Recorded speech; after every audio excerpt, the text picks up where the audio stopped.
The Kraft Foods Company presents The Great Gildersleeve.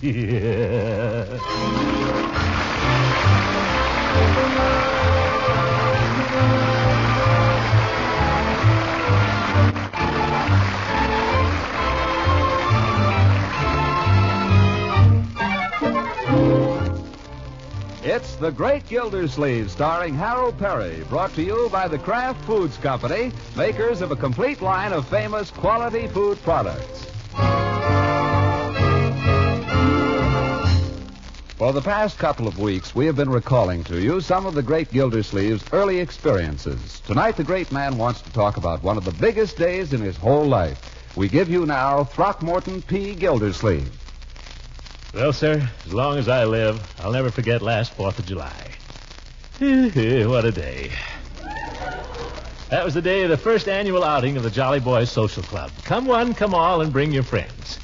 I'd been up late the night before with the committee on arrangements, and I was planning to celebrate the anniversary of the independence of our country by sleeping a little late that morning. About 7 o'clock, outside my window... Leroy... Happy 4th of July, Unc! Yes. There was a war on then. That was only a year ago. Can you believe it? You couldn't buy fireworks anywhere in those days. But breathes there a boy with soul so dead he can't find some way to blow himself up on the 4th? I figured I'd better get down there and see what...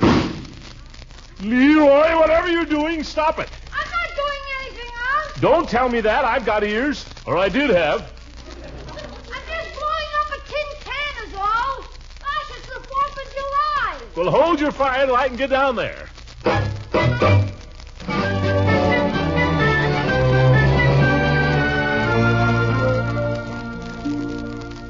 You can't deny a small boy the 4th of July. That's his day. But I still remember the time I made the mistake of carrying a 3-inch salute in my hip pocket. And my best friend sneaked up on me with a piece of punk.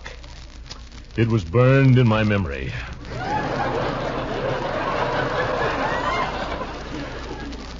I didn't want anything like that to happen to Leroy, so I got up and shaved and got dressed, put on my white Palm Beach suit and my white canvas shoes that I hadn't worn in years, and hurried downstairs. Breakfast was a rather disordered meal that day. I guess we were all a little excited. Marjorie kept jumping up and down and rushing off places. I finally told her to sit down. Marjorie, I said, for heaven's sake, light somewhere. But I'm all through, Uncle Mort. I don't care. Sit down. You make me nervous. But I'm supposed to be helping Bertie make the lunch. That can wait till after breakfast. One thing at a time here. Where's my cereal? Leroy, wipe your chin. Bertie, I'm ready for my cereal. I'm coming. We ought to get a bell. Here you are, Mr. Gildersleeve. Leroy, how about you? Oh, I don't want Uncle. What's this you've given me, Bertie? That's your... Oh, my goodness. That's the chopped olives for the sandwiches. Olives are my favorite fruit, Bertie, but not for breakfast. Oh, I'm sorry, Mr. Gildersleeve. That's what comes from making lunch and breakfast at the same time. I only hope I didn't go and spread the oatmeal on the sandwiches. Bertie's a scream this morning. How do you like her with that cap over her eye? I really ought to go out there and help her. Sit still, my dear. It'll only add to the confusion. She'll fight her way out of this. What time are we leaving for the picnic grounds, Unky? Well, Floyd should be coming by here for us about 11. Floyd Munson? Are we going with him? Yeah, he's going to get his cousin's hay wagon. We'll all ride out together. Everybody.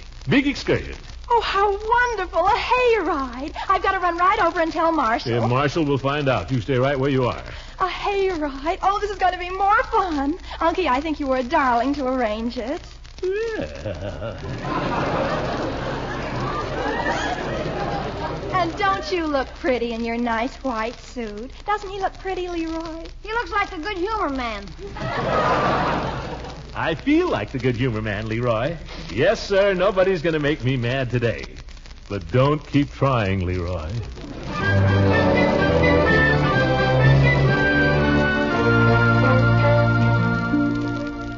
Well, we had work to do that morning, but all of a sudden nothing would do. We should drop everything and hang out the flag. Well, what's the use of having a flag if you don't hang it out on the 4th of July? All right. So you tramp upstairs to the attic. 2 flights.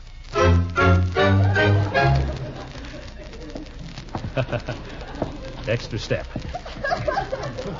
Well, you rummage around and you find the flag. Then you open the front attic window. It hasn't any sash cord, so you have to prop it up with a stick. Only you can't find a stick, so you use a coat hanger. I'll go out in the yard, Uncle Mort, and see how it looks. Now, Leroy, when I get out the window, you hold on to my legs. What for? What for? What do you think? Just hold on to them, that's all. Now, don't let go. Okay. No, not yet, Leroy. Wait till I get out there. I thought you said to hold on to them. Well, use your head, my boy. Now, you lower the flag out the window, and you squirm part way out yourself. And then you look down. Hold on, Leroy.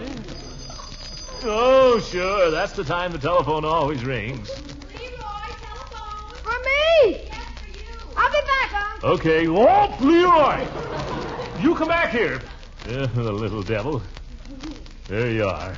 Half in and half out. Straddling the windowsill on your stomach in a Palm Beach suit that's just been cleaned and too tight. There's only one thing to do.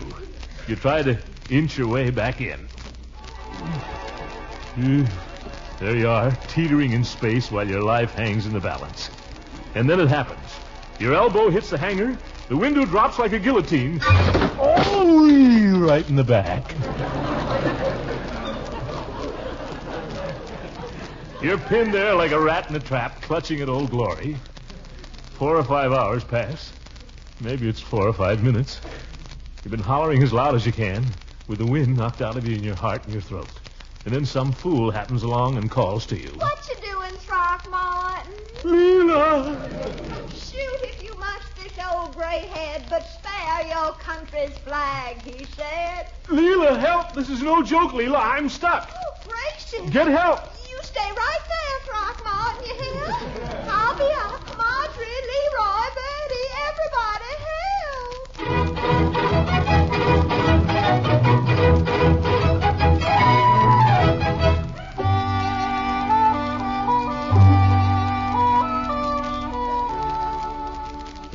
Safe at last. Safe again in the bosom of my little family. What might have been an ugly incident was turned into a happy triumph. For Old Glory waved proudly from our attic window.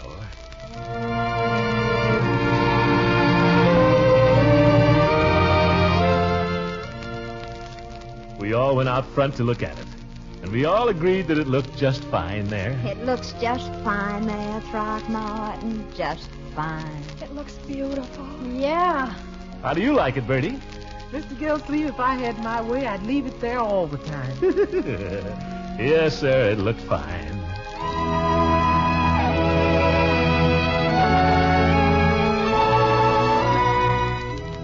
But there were other things to do, and time was wasting, so I gave a few orders. Let's get going here, Bertie. No time to lose. Yes, sir. Now, Marjorie, you help Bertie with the lunch. Okay. Leela, I wonder if you could give him a hand. Well, I have to dress yet, Throckmorton, but I'd be glad to do what I can. Good. Leroy, you carry out the basket and things as they get them packed. Me? Yes, you. What are you going to do? I'm going to sit down on the porch here for a while and think about the Declaration of Independence.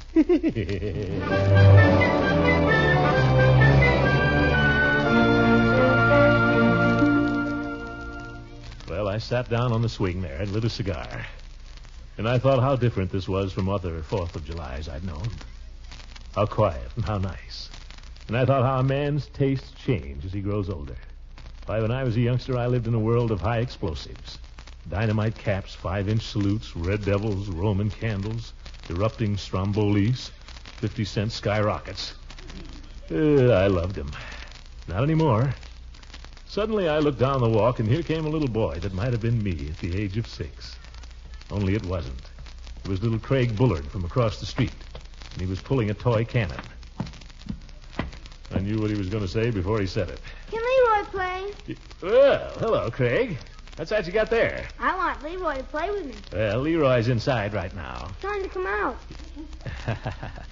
Well, he has some work to do, Craig. I want him to come out. Later, perhaps later. Who gave you the cannon? My father. Oh, that's fine. Doesn't go off, does it? Now, Craig, surely your father's told you not to aim that thing at people. Craig, what are you going to do? I'm going to shoot you. Now, Craig, What's that string for? I'm gonna pull it. Don't you shoot that thing. I'm gonna pull it. 1, Craig, do you hear me? Don't you shoot that. 2, Look, Craig, I thought of a game. 3.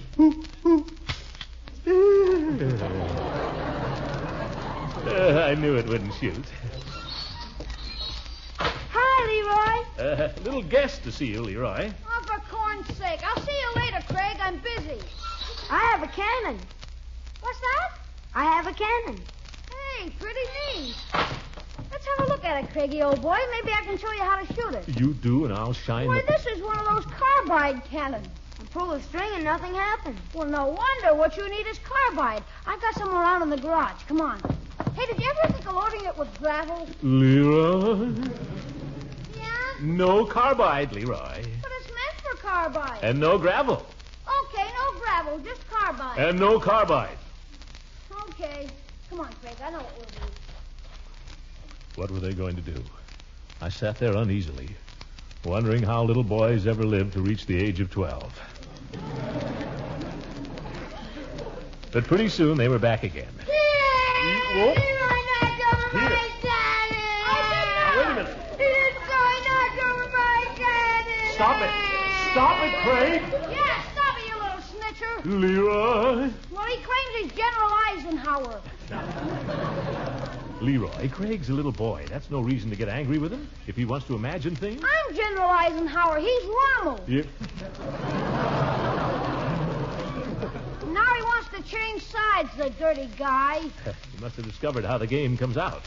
You're going to take my cannon and go home. Yeah, well, that's all right. I think that's a very wise decision, my boy. Very wise indeed. Rommel would have been smart if he'd done the same thing.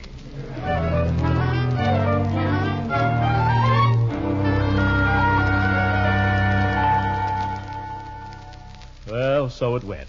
A few laughs, a few fights, a little excitement, and a lot of bustle and preparation. It was noon before we knew it, and the Jolly Boys were overdue. Leela had gone home to dress, and we were standing on the front porch waiting. Leroy and Marjorie and her boyfriend and I. And the wagon hove in sight. Here it comes, Auntie. Oh, boy, look at it. Yes, sir, it was Floyd's cousin's hay wagon with a nice bed of fresh hay. And there were red, white, and blue bows on the tails of the horses. And somebody had twined red, white, and blue crepe paper through the spokes of the wheels. Floyd's cousin was handling the horses, and Floyd sat on the seat beside him. And believe it or not, he had an accordion. Oh, brother, is that corny? Oh, it's wonderful. Don't you love it, Marshall? Oh, Unky, I'm so happy. Yeah, don't jump up and down with the thermos bottles, my dear. Oh, ahoy there, Commissioner. Ahoy, Jolly Boys. Climb aboard. Oh, yes. Okay, let's get started, huh? There they all were. Good old Hooker, good old Peavy, good old Floyd, and good old Gates. I tell you to look at that good old wagon, all red, white, and blue, and all those fine fellows in it. Well, made you proud of your country, that's all. I'm glad there was a 4th of July. Come on, what are we waiting for? Yeah, come on, Commissioner. Scramble up there, Leroy. Okay. Up you go, Marjorie. You're next, Gildy. Give him a hand there, somebody. Don't strain yourself, Mr. Gildersleeve. Hey! Whoa, now. All together, fellas. Now, up to Daisy.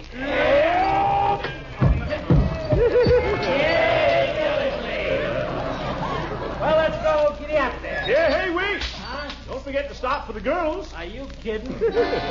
Oh, take me out to the loading. Take me out with the crowd. Buy me something and some Cracker Jack. I don't care if I never get back to the room.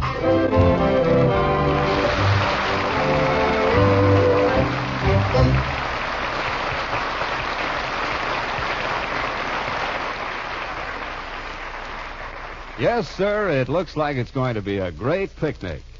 You know, when a person's hungry, there's nothing quite so satisfying as a slice of bread with your favorite spread.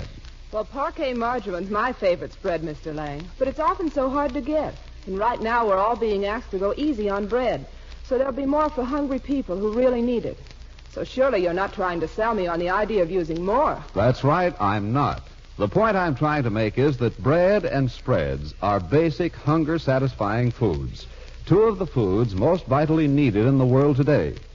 Here at home, we're fortunate that there's some of both for everyone. Not all we'd like, perhaps, but enough. And by conserving bread and spreads when they're in short supply, it helps everyone to get a fair share. That, Mr. Lang, is going to make me use parquet sparingly and to appreciate its fine flavor and food value all the more.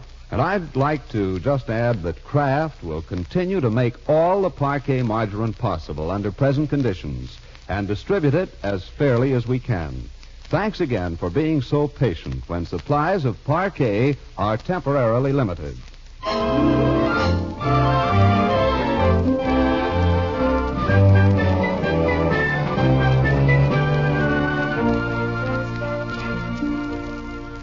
Yes, sir, quite a day, the 4th of July. Everybody had a good time riding out to the picnic grounds. Leroy was up front with the driver. Marjorie and Marshal Bullard sat together, talking very seriously. Floyd was playing his accordion. Mostly requests from Eve Goodwin and Leela Ransom. Sounded pretty good. Floyd was all dressed up for a day in the country with white sports shoes. Judge Hooker had on a pair of golf knickers he dug up someplace. I never knew the judge was bow-legged before. That'll do, Leroy. Eve Goodwin was looking very pretty with a big straw hat on. Leela was wearing something she called a play suit. Didn't you ever have a play suit, Throckmorton? No, but I like it. What'll we play? Oh, you. Well, we got out to the grounds in about an hour. Nice woodsy spot besides a little stream. Quite a good deep pool at one point. We unloaded the baskets with the food. Everything was so peaceful for a few minutes. Just pile all that stuff over here, boys, under the tree. What about putting it out here in the open? I prefer to have it under the tree, Floyd, and since I'm to be the chef... Who said you were going to be the chef, Judge? Naturally, I assumed that... Well, just turn off your assumer. You're assuming too fast. Yeah, I'm pretty fair-handed at barbecue myself. I will attend to the barbecuing, Floyd. Who said so? It just so happens, Gildy, that my recipe for barbecued frankfurters is acknowledged the best in town. Not by me, it ain't. I got a sauce makes a hot dog taste like filet mignon. Well, my sauce makes it taste like a hot dog. I still say if you have any regard for our guests, you let me be the chef. Oh, is that so? Yes, Now, wait a minute, Fellas, is this any way to behave? Why, what'll our guests think of the Jolly Boys? Gee, I never thought of that. We've got an organization with a reputation to maintain. Summerfield has its eye on the Jolly Boys Club. Chief Gates is right, fellas. I'll withdraw my claim to the chef's job. So will I. You take it, Floyd. No, Judge, you take it. Oh, no. Well, then let Gildersleeve have it. Oh, no, not me. Well, for heaven's sake... You asked for it in the first place, Judge. That has nothing to do with it. The idea. I never seen Well, let's be jolly boys, shall we?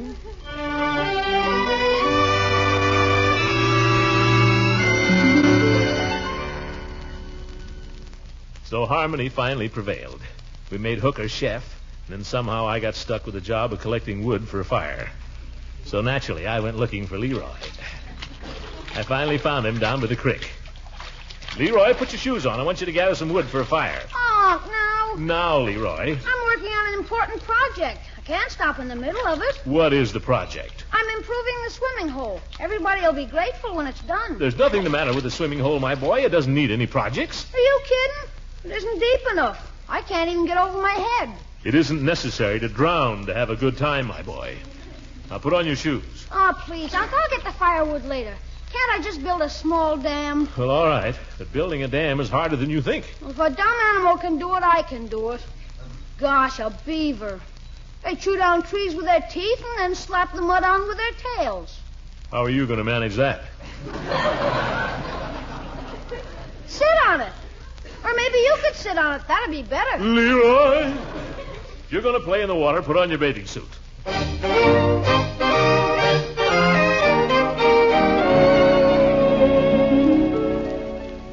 Well, I finally got Marjorie and Marshal Bullard to go out and collect firewood. They'd been mooning around with nothing to do, and they seemed glad of an excuse to go off for a walk by themselves. Of course, when they came back an hour later, they'd forgotten to bring any firewood. But they didn't seem to mind going back for some more. Although by that time, the rest of us were getting ready to go swimming. Say, Commish, that school teacher don't look bad in a bathing suit, does she? Miss Goodwin is a lady, Floyd. Did I say she wasn't? Ransom ain't bad either. Are you referring to Mrs. Ransom? Well, sure. What's the matter? You better watch your step there, Floyd. Remember, Mr. Gildersleeve's been engaged to practically every woman on this picnic. Now, see here, you fellas. Only kidding, Commissioner, weren't we, Floyd? Well, I thought so. Come on, let's go swimming. Well, gentlemen, off for a plunge in the brook? Peavy. Come on, get into your bathing suit. No, thanks, Mr. Gildersleeve. Not today. Oh, come on, Peeve. It'll cool you off. No, really. The fact is, I'm not much of a swimmer. Oh, just float then. Anybody can float. Well, no, I wouldn't say that. I've always had trouble floating. Oh, there's nothing to it, Peeve. Just lie on your back and don't move. And that's what they always told me. Well? And every time I try it, water goes up my nose. Your head must be heavier than your feet. That's what I say. You two, aren't y'all going in the water? We'll be right there, Leela. We're trying to get Peavy to come along. What, Peavy? Not going swimming? No, Judge, not today. Well, good way to work up an appetite, Peavy. Well, I dare say, but the fact is, gentlemen, I promised Mrs. Peavy I wouldn't go. She has a theory it's bad to go in the water on a hot day. That's a lot of baloney. Well, no, I wouldn't say that. Not to Mrs. Peavy, anyway. Of course, right now, she's out of town. Yeah, that's right. Come on, Peavy. Come on, fellas. Last one into the water is a rotten egg.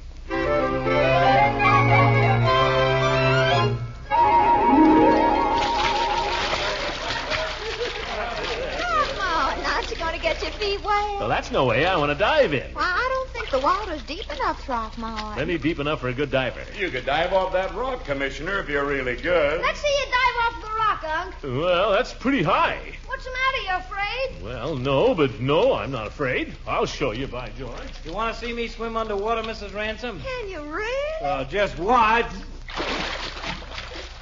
Oh, my goodness, look at Mr. Munson, Eve. He's actually swimming underwater. Hey, girls, aren't you going to watch me dive? Oh, my ankle. You think it was a lobster, Mrs. Ransom? It's only me. This. You cut that out, Floyd. Hey, girls, you want to see me imitate a whale? Oh, I'd love to see that. Well, watch. First, I float on my back, then... Oh, he's spouting. Oh, that's marvelous. Hey, girls, watch me. I'm going to dive. Go ahead, Commissioner. You better get out of the way. Stand back, ladies. Give the man room. Come on, Unc. 1, 2. Don't rush me, Leroy. Hey, girls, you want to see me stand on my head in the water? Look. Oh, that's marvelous. Look at him. Oh, who can't do that? Oh, both of them. Don't they look fantastic? Hey, girls, watch me. I'm going to dive. Well, for corn's sake, go ahead and dive. Oh, look, Eve. Here comes Mr. Peavy. Oh, my goodness. That long-sleeve bathing suit is hookers. Come on in, Peeve. The water's fine. I think I'll just sit on the bank here and dabble my toes. Come on up here with me, Peavy, and dive in. You'll get wet faster your way, Peavy. What'd you say, Floyd? I didn't say anything. Oh, do come in, Mr. Peavy. The water's lovely. Is it cold? It's just right. Stick your toe in. Well, seems nice and moderate. Guess I can risk it. I'll just rub a little water on my chest and on my forehead and my stomach. What's that for, Peeve? That prevents a chill. Look at me, darn it. I wonder if I can remember how to do a duck dive. Would you ladies care to see me do my duck dive? Oh, we certainly would, wouldn't we? I can't think of anything more enjoyable. Hey, here I come. Now, you watch. When I wiggle my feet just before they go under, that's the duck's tail feathers. Goodness. Oops. There go the tail feathers. Look out, everybody. Here I come, and this time I mean it. Oh, oh, oh, oh. Holy cow, he knocks half the water out of the pool.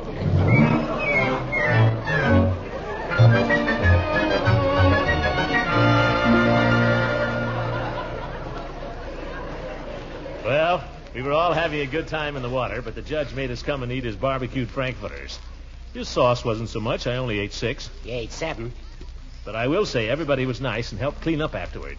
Even Leroy did a little work. A little? Leroy didn't have time to do much work because Mr. Bullard drove out and took him and Marshall and Marjorie home in his car. That just left the grown-ups to ride back in the hay wagon, and perhaps it was just as well. Moonlight's nice tonight, isn't it, Throckmorton? You bet. The moon's awfully pretty tonight, isn't it, Judge? Yes, it is, Leela. It is indeed. Moon's awful pretty tonight. Ain't it, Peavy? Get away from me, Floyd.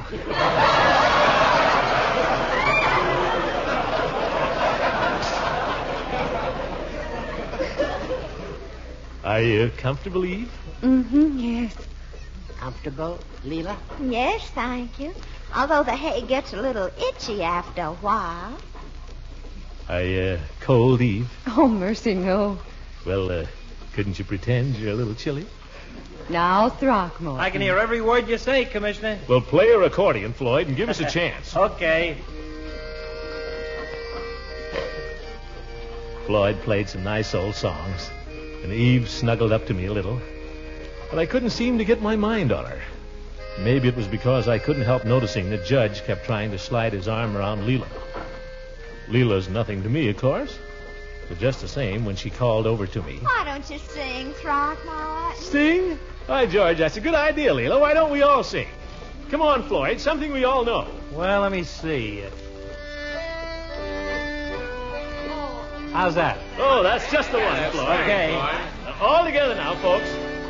In the good old summertime, in the good old summertime, strolling through the shady lanes with your baby mine, hold her hand and she holds yours, and that's a very good sign that she's your Tootsie Woosie.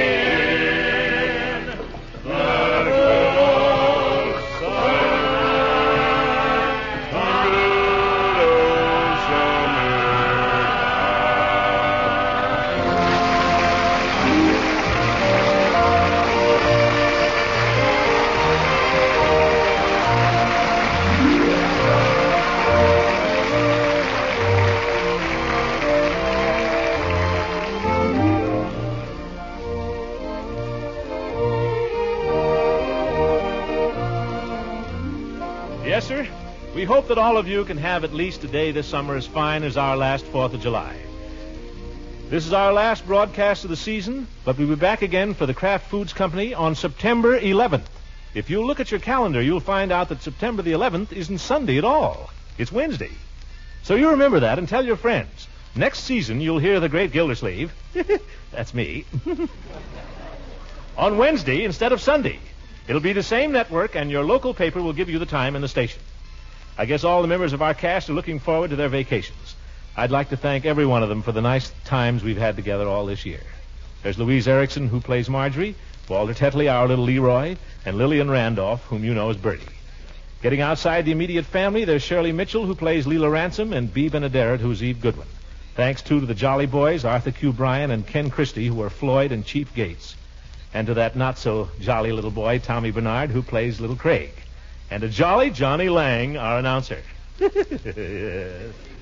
And, of course, with every season that goes by, we appreciate more and more our two fine old standbys, Earl Ross, who plays Judge Hooker, and Richard LeGrand, who is Mr. Peavy.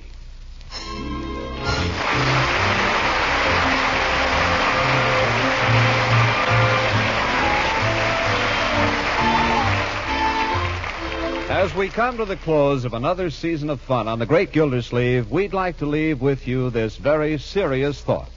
How would your appetite hold up at dinner tonight if a starving child stood at your elbow? A child with hunger biting into his wide eyes and hollow cheeks.